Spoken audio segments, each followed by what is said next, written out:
میری بیوی جب بھی پوجا کرتی تو اندر سے کمرہ لاک کر لیتی۔ اچانک کمرے سے رونے کی آوازیں آنا شروع ہو جاتی۔ جب باہر آتی تو بال اجڑے ہوئے ہوتے اور حالت اتنی بری ہوتی۔ مجھ سے کہتی مجھ سے گناہ ہو گیا ہے، مجھے معاف کر دو، میں پریشان ہو گیا تھا اس روز کے معاملے سے۔ ایک دن جیسے پوجا کا ٹائم ہوا، کمرے میں چھپ گیا۔ میری دنیا فنا ہو گئی یہ دیکھ کر۔ جب بیوی مجھ سے ایک گناہ ہو گیا ہے، ایک ایسا گناہ جس کے بوجھ تلے میں دبی جا رہی ہوں۔ مجھے اس وقت کچھ سمجھ نہیں آ رہا تھا کہ میں کیا کروں۔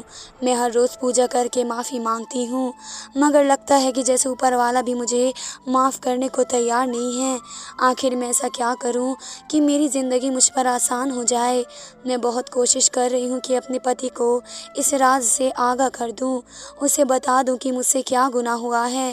اگر میں یہ ہمت نہیں کر پا رہی ہوں، اس لیے اپنے جذبات کو دل میں دبائے میں زندگی جی رہی ہوں۔ دیکھا جائے تو ایسا گناہ نہیں ہے کہ جس کی معافی نہ ملے، مگر جب تک مجھے اوپر والا معاف نہیں کرے گا تب تک میں اپنے پتی سے بھی کیسے معافی کی امید رکھوں۔ قصور بھی تو سراسر میرا ہے، میرا ارادہ نہیں تھا اس گناہ کا، مگر غلطی سے ہو گیا ہے۔ میں اپنے دھیان میں مگن اپنی بیوی کی ڈائری پڑھ رہا تھا کہ اچانک آہٹ پر چونک گیا۔ شاید میری بیوی بازار سے واپس آ گئی تھی۔ میں نے جلدی سے ڈائری بند کی اور اسے اسی حالت میں رکھ دیا جیسے وہ چھوڑ گئی تھی۔ اپنی بیوی کی ڈائری پڑھ کر میں سوچ میں پڑ گیا کہ اس نے یہ سب کیا لکھا تھا، کس گناہ کے بارے میں وہ بات کر رہی تھی۔ کاش میں تھوڑا سا اور پڑھ پاتا۔ میری بیوی نے کمرے میں آتے ہی مجھے کہا کہ باہر جائیے، میں نے پوجا کرنی ہے۔ میں باہر چلا گیا تو اس نے دروازہ لاک کر لیا۔ کچھ دیر کے بعد کمرے سے رونے کی آواز آ رہی تھی۔ میری بیوی اونچی آواز میں رو رہی تھی۔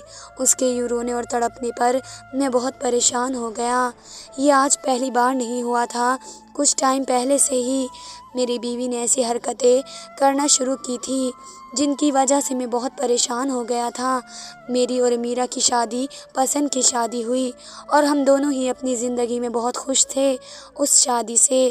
میری ماں کا کردار بہت اہم تھا کیونکہ وہ اپنی پسند سے میری شادی کرانا چاہتی تھی، مگر پھر بھی انہوں نے اپنی پسند پر میری پسند کو قبول کر لیا اور میرا کو بیاہ کر لے آئیں۔ شروع میں ہی مجھے لگتا کہ شاید ماں میرا کو پسند نہیں کرتی، مگر آہستہ آہستہ میری غلط فہمی دور ہونے لگی کیونکہ ان ساس بہو کی دوستی بہت گہری ہونے لگی تھی اور میں خوش تھا کہ میرے گھر میں ساس بہو کے جھگڑے نہیں ہیں۔ میری ماں کو میں نے ہمیشہ ہی پوجا ورت کا پابند دیکھا۔ وہ میرا کو بھی کہا کرتی کہ پوجا کر لو، لیکن وہ ایک کان سے سنتی اور دوسرے سے نکال دیتی۔ لیکن پھر ایک دم سے ہی اس میں بہت بدلاؤ آ گیا۔ شاید یہ 2 سال پہلے کی بات ہے جب اس نے کمرے میں بند ہو کر پوجا کرنا شروع کیا۔ پہلے تو میں نے اتنا نوٹس نہیں کیا، مگر بعد میں مجھے تعجب ہونے لگا کہ بھلا کمرہ بند کر کے کون پوجا کرتا ہے۔ میں نے 1-2 بار جب بیوی سے پوچھا تو اس نے مجھے ٹال دیا اور کہنے لگی میں اچھے سے پوجا کرنا چاہتی ہوں، اس لیے دروازہ لاک کر لیتی ہوں کیونکہ میں نہیں چاہتی کہ کوئی میری پوجا میں خلل ڈالے۔ میں نے پھر اسے اس کے حال پر چھوڑ دیا۔ ویسے بھی ان دنوں ماں بہت بیمار تھی اور میں اپنا زیادہ تر وقت ماں کے ساتھ ہی گزارنا پسند کرتا۔ ہر وقت پوجا کرتی رہتی تھی، ماں کی صحت کے لیے لمبی لمبی دعائیں مانگا کرتی۔ جب ماں مر گئی تھی تو وہ اپنی بہو یعنی میری بیوی سے بہت ہی زیادہ خوش تھی۔ ماں کے مرنے کے بعد میری بیوی بہت چپ سی رہنے لگی، یہاں تک کہ اس نے پوجا کرنی بھی چھوڑ دی کیونکہ اسے صدمہ ہی بہت لگا تھا۔ اور اب پچھلے 2 مہینے سے میں دیکھ رہا تھا کہ اس نے پھر سے اپنی وہی روٹین شروع کر دی جو پہلے کرتی تھی، کمرہ لاک کر کے لمبی لمبی منتیں مانگتی۔ لیکن پہلے وہ یوں روتی نہیں تھی اور اب تو اس کی آوازیں باہر تک آتی تھی۔ میرا چھوٹا بیٹا پریشان ہو کر مجھ سے پوچھتا کہ ماں کو کیا ہوا ہے، وہ کیوں رو رہی ہیں، تو مجھ سے کوئی جواب نہیں بن پاتا اور میں جب اپنی پتنی سے پوچھتا تو وہ کوئی جواب بھی نہیں دیتی تھی، چپ چاپ بیٹھی رہتی، یہاں تک کہ میں تھکار کے اس کے پاس سے اٹھ جاتا۔ میں اپنی بیوی کی اس حالت کی وجہ سے بہت ہی زیادہ پریشان ہو گیا۔ پھر ایک دن جب وہ پوجا کر کے کمرے سے باہر نکلی تو اس کی حالت دیکھ کر میں چونک گیا۔ اس کی حالت بہت ہی عجیب سی ہو چکی تھی، بال بکھرے ہوئے تھے اور حلیہ بھی اجڑا ہوا تھا۔ ایسا لگ رہا تھا کہ جیسے کہیں بہت دور سے پیدل سفر کر کے آئی ہو۔ میں نے اس سے پوچھا کہ تم نے یہ کیا حلیہ بنا رکھا ہے، تم تو پوجا کر رہی تھی،